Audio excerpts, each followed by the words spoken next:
Good morning, students. We are starting the new topic, that is solid state. A state is solid.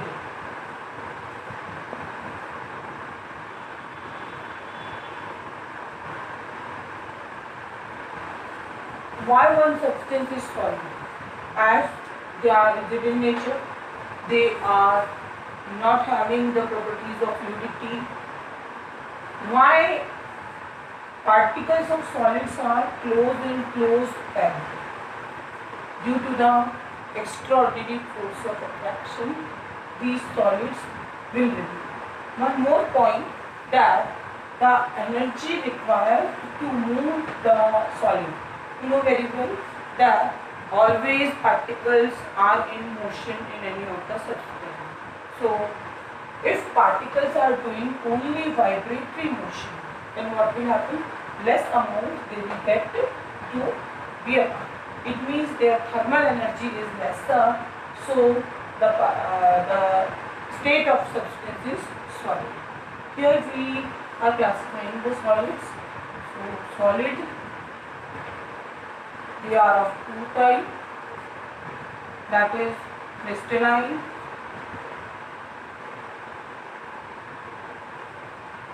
and next is amorphous.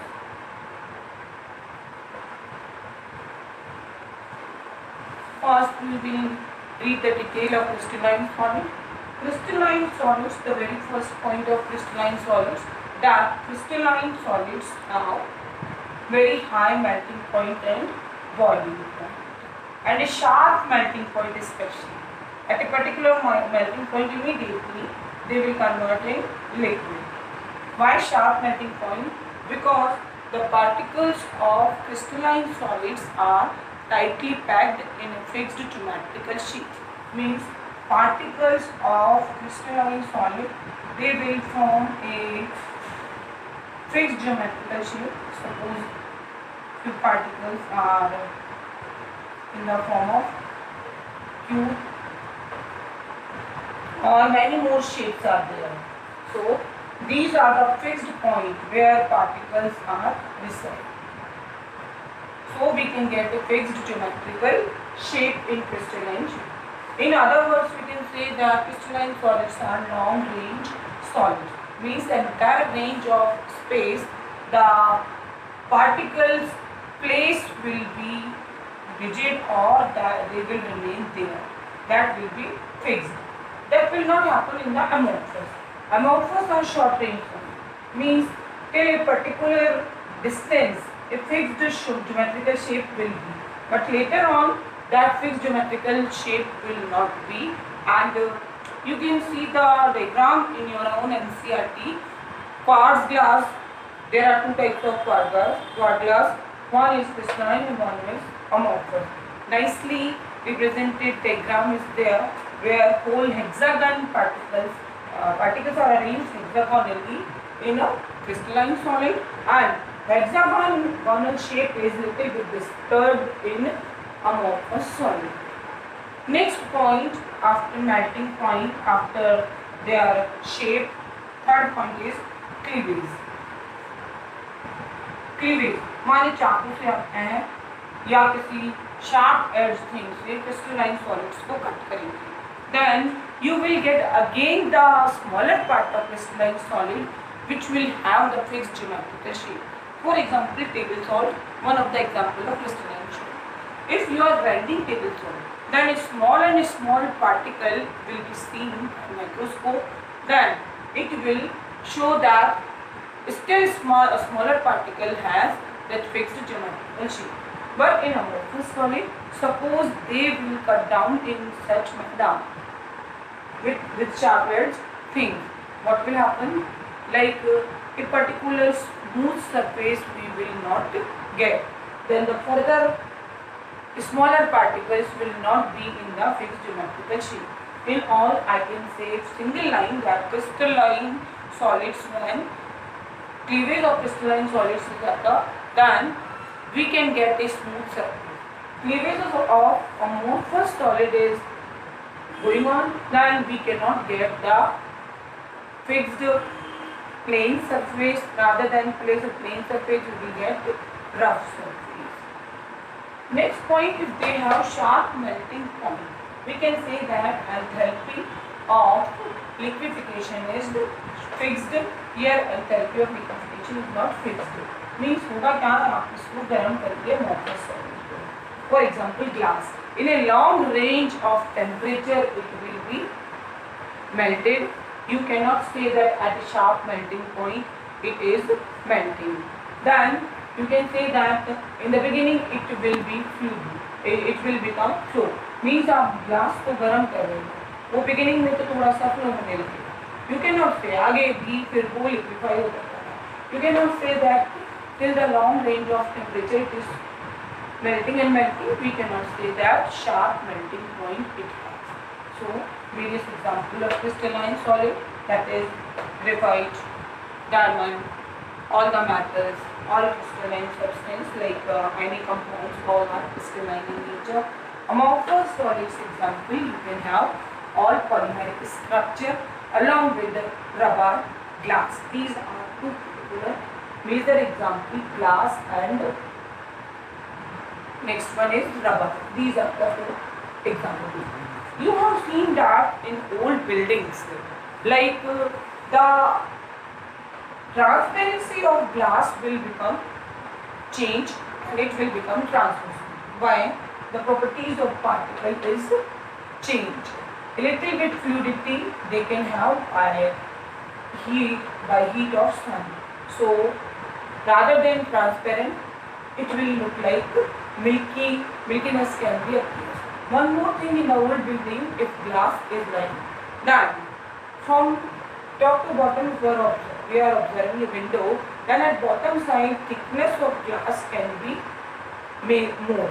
Why? Because the liquid after a long time period due to heating and due to cooling. Heating during daytime and cooling during night time. This amorphous solid is continuity में आपका ये melt हो रहा है and फिर से क्या हो रहा है, सॉलिड हो रहा है. This process is known as annealing. So we can see the thickness will be changed from the bottom of the window glass. So these are the popular board repeated question regarding to the amorphous solid, about the milkiness of the glass after a long time and about the thickness at the bottom in the old window. Okay, that's all about the crystalline and amorphous solid. Here we will read the property known as isotropy and anisotropy for the amorphous solid and for crystalline solid. Here I have made a perfect drawing of crystalline solid in which particles are well arranged, red and black particles. You are observing a light ray is, suppose light ray is moving in a dash direction, then it is interacting with red particle much. If light BB dash is moving in this direction, BB dash, light ray, then it is interacting with black red particle. So it may be happen that velocity of light can change in both the directions. In the same manner, we can say in general, if some physical properties are changed according to the measured direction, like refractive index, like thermal conductivity or polar conductivity, these are the physical properties and they are measured in crystalline substance as particles are arranged in a proper manner or long range solids these are. So these physical properties will be changed according to direction. So this property of crystalline solid is known as anisotropy. Okay, and at the same level, suppose the same is done in the amorphous solid as they are short range solid. So in all the direction the physical properties will remain same. So they are known as isotropic in nature. इसका मतलब होता है समदैशिकता विषमदैशिकता. समदैशिकता means सारी direction में same property आ रही है. किसमें आएगी? अमorphous में. विषमदैशिकता माने क्रिस्टलाइन सब्सटेंस में क्या होगा, डिफरेंट डायरेक्शन में फिजिकल प्रॉपर्टीज का मिलकर different. So this is the major difference between crystalline solid and amorphous solid. So one more time, crystalline solids are anisotropic and amorphous solids are isotropic in nature.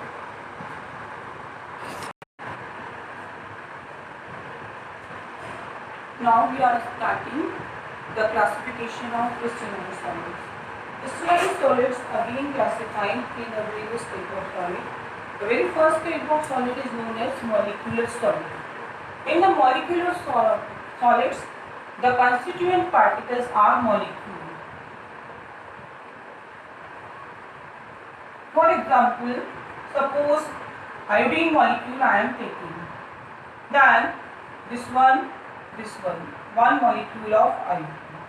Okay, I can say the shape of iodine in such manner. Now, one more molecule of iodine is here. So, among these two, dispersion forces will be present or be a very weak London forces will be present. You have done work in the last year's chapter that various type of interaction present in a molecule.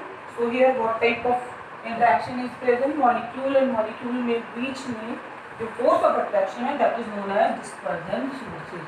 Because solid I2, CO2, solid CO2, in such type of molecules, solid argon, xenon, neon, solidified, these all have zero dipole moment, and due to their molecule and another molecule, a little bit friction will be created, and due to friction एक दूसरे से क्या होगा, थोड़ा रब होंगे, then charge will create. So it is known as dipole and induced dipole type of force. In this short में आप कहते हो dispersion forces. So in short I can say molecular solids are the solids in which the constituent particles are molecule and they are bonded with dispersion forces or London forces. As they are bonded with very weak force of attraction, that's why they will be soft in nature, they will be bad conductor of electricity, they will have low melting point, low boiling point. So in general, other than I2, these all other are gases at room temperature. So here you have some idea about the molecular solid. Now next type of solid we will take, that is ionic solid. Ionic solid are just a solid in which constituent particles are ions. You know that in ion compound, cation is positive, anion is negative, and there will be a strong force of attraction known as Coulomb's force of attraction. Due to Coulomb's force of attraction, it is very strong force. What will happen? In general, ionic solids are solid in nature. They are pure crystalline solids and have very high melting point, very high boiling point. They will be rigid in nature. At room temperature, they all will be solid. As constituent particles are ions and very strong forces are present. Now, after this, the very important part of this study, that is dipole attraction having forces. So that type of solid is known as polar molecular solid. So the third point,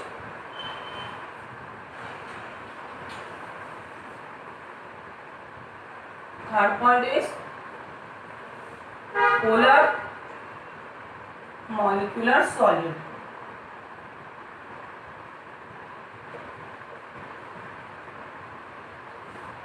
Polar molecular solids will have dipoles as the constituent particle. Dipole molecule will be there. Dipole molecule, it means for example HCl, plus and minus. In all, a dipole can be represented as plus and minus. So dipole attraction will be there in such manner. So they have more stronger interaction as compared to the dispersion force, or as compared to the compound we have studied earlier, molecular solid. I mean to say, as we are comparing molecular solid and dipole molecular solid, dipole molecular solids contain more force of attraction as compared to molecular solid. Molecule में आपके पास में थे I2, solid argon, solid xenon और solid CO2. Here the example are HCl, and in the same manner SO2, solid SO2. These are the example of dipole attraction having compound known as dipole molecular solid. Okay, so the next in the row is hydrogen bonded solid.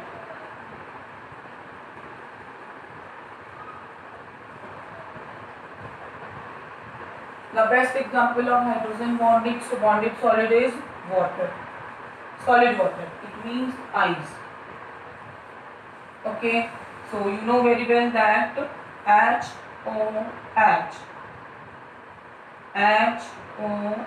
This type of strong hydrogen bonding is present. So it is known as hydrogen bonded solid. These hydrogen bonded solids have third number type of force of attraction. It means very weak, that is present in molecular solid. Then a little bit strong, that is present in dipole attraction having solid. And the third one, that is hydrogen bonded solid, it is more. So they are little bit rigid as compared with molecular solid, and they may be in liquid form at the room temperature. The next is covalent solid.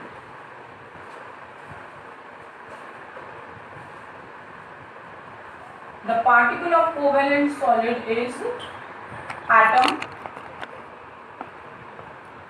The particle present in the covalent solid is atom, and there is a strong bond present between one atom and another atom, that is covalent bond.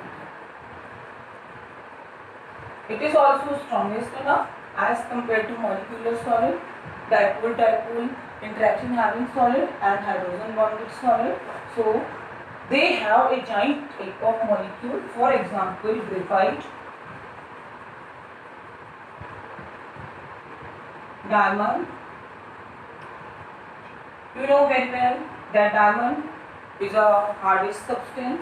In the same manner, silicon carbide, known as carborundum, these all 3-4 examples are here. So diamond, very giant structure, hexagonal structure, and it's very strong. It is having high melting point, and in general at room temperature it is solid in nature. The next example, graphite, a little bit weak force of attraction because of sp2 hybridization. The 3 hexagonal structure. In the hexagonal structure, 3 are the nearest neighbor, and fourth one will form the sp2 hybridization. It means weaker. One layer over another layer can be slippery. So graphite is little bit soft, and due to slippery nature of 2 levels, this will be conductor of electricity. So in all, you have studied 5 types of crystalline solid. One is molecular solid, another one is ionic solid, third one is polar molecular solid, fourth one hydrogen bonded solid, and fifth one covalent solid. Okay, thank you.